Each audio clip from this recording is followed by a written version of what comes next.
It was nasty, it was ugly, and it Uh-huh. was beautiful at the same time. Yeah, that snow football was awesome. It 100% affected the game. And there's Kay Adams tweeted, "Do we really like snow football, or do we like Yes. the idea of snow?" No, I love Love snow it. football.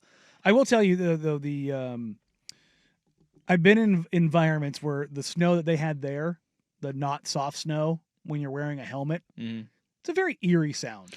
Well, That tick tick tick tick tick tick tick tick tick sound yeah, on your helmet the entire time. sure, It's very weird. And but I don't know why that's such a like when you just remember certain things. yeah, That's one of those things that turns out. I mean, I remember just watching the snow on that field and not being fluffy. It was the heavy, wet stuff. they said it was hail, like hail, Yeah. ice pellets at the beginning. I don't really care what it was like. Mm. I was like glorious. watching snow football for the same reason I enjoy watching the U.S. Open of golf. Mm. I like watching some of the world's best athletes Slog. look absolutely normal, Mhm. right? Except for Saquon Barkley. I am totally okay with that. But also, that was in a game that is physical and it's supposed to be built on speed and brutality. Guess who was the best damn player on the field? Saquon. The guy who is the fastest and most physical, and that was Saquon Barkley. And look, I don't. Kurt Warner does this all the time, where he says, playoff football should be played in a dome. Get out of here with that. No. Complete opposite.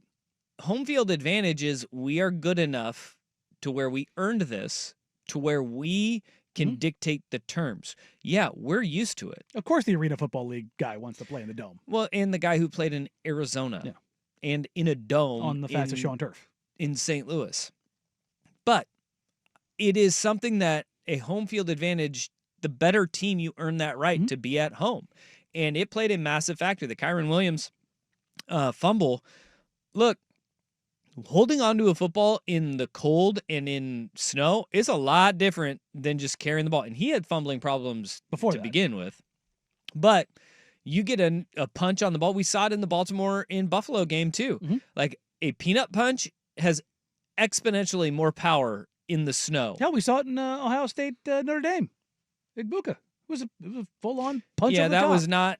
But that not wasn't in the conditions. Yeah. But when you're in the elements and the ball is cold and it's wet and you have multiple layers on, your grip is a little bit different. And you that carry peanut it like punch a loaf of bread. Means a ton. And so it played a factor. But that game ultimately came down to why I couldn't buy the Rams, which was I could not get out of my head 255 yards the first time that they met. And Saquon Barkley went for 205 yards rushing in this game, and they dominated the line of scrimmage. Philly won that game in the trenches. They won it on the line of scrimmage. I thought Matthew Stafford played about as good of a game as you can play in those elements where you're not used to it.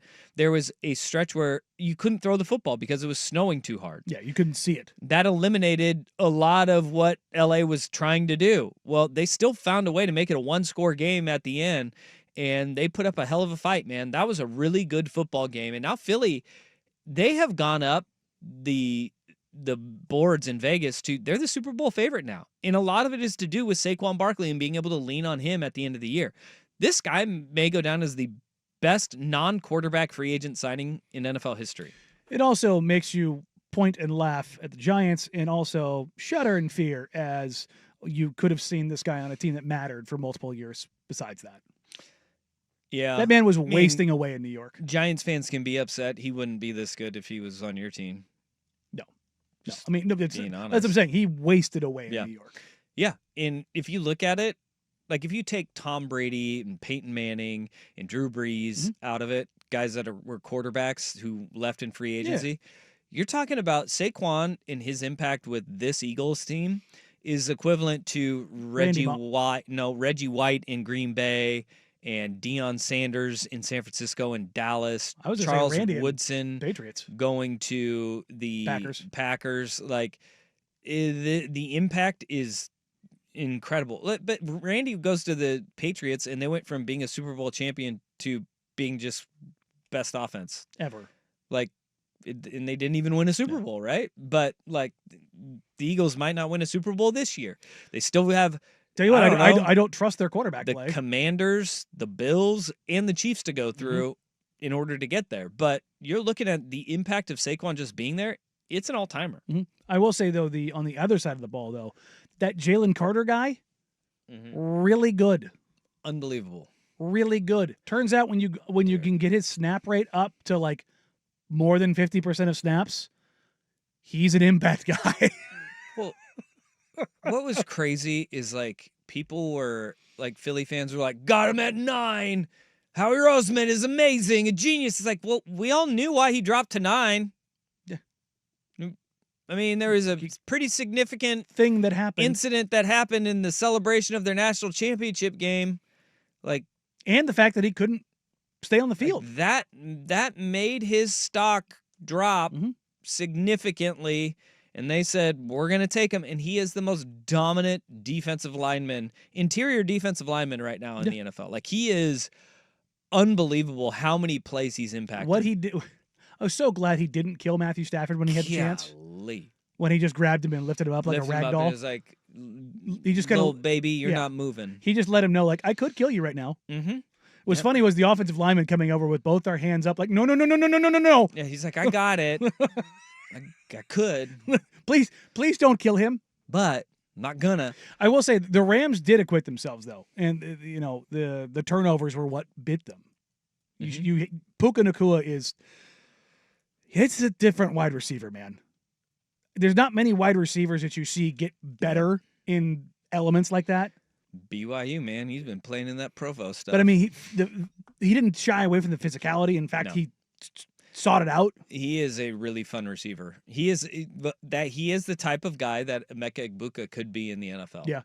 Where he's a nasty blocker on the perimeter, he's sure-handed, and he is a good route runner that finds soft spots. Like, that's gonna be the thing. Is like if the Rams go and they get Emeka Egbuka, it would be like Sean McVay is collecting all of the infinity stones of possession receivers that are also explosive and that block their ass off. Like, just trying to find a way to get Amon-Ra St. Brown. what are we getting? Yeah, like what? Mine.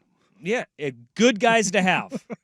Good guys to have. Did you come out of this game feeling any differently about the Eagles? Because I don't look. I know the elements played a factor in this, but also Matthew Stafford showed that you could throw in these elements, and I just don't trust Jalen Hurts to win me a game where he has to throw the ball. I worry about the injuries coming up, and like Hurts was slow, but like the most important thing in these snow games are take care of the ball. So instead of forcing throws, he took 7 sacks, and look, LA's defensive line was heating him up. Shout out Jared Verse, who just got Rookie of the Year. He also was holding onto the ball for too long, and I think the elements played a role in that. Sure. He hasn't been sharp in the last 2 games, though, coming off the concussion and being out for a couple of weeks. He has not looked sharp, but I will say it will be interesting to see kind of where he is this week, because he's going to have to be better and he's going to have to make throws.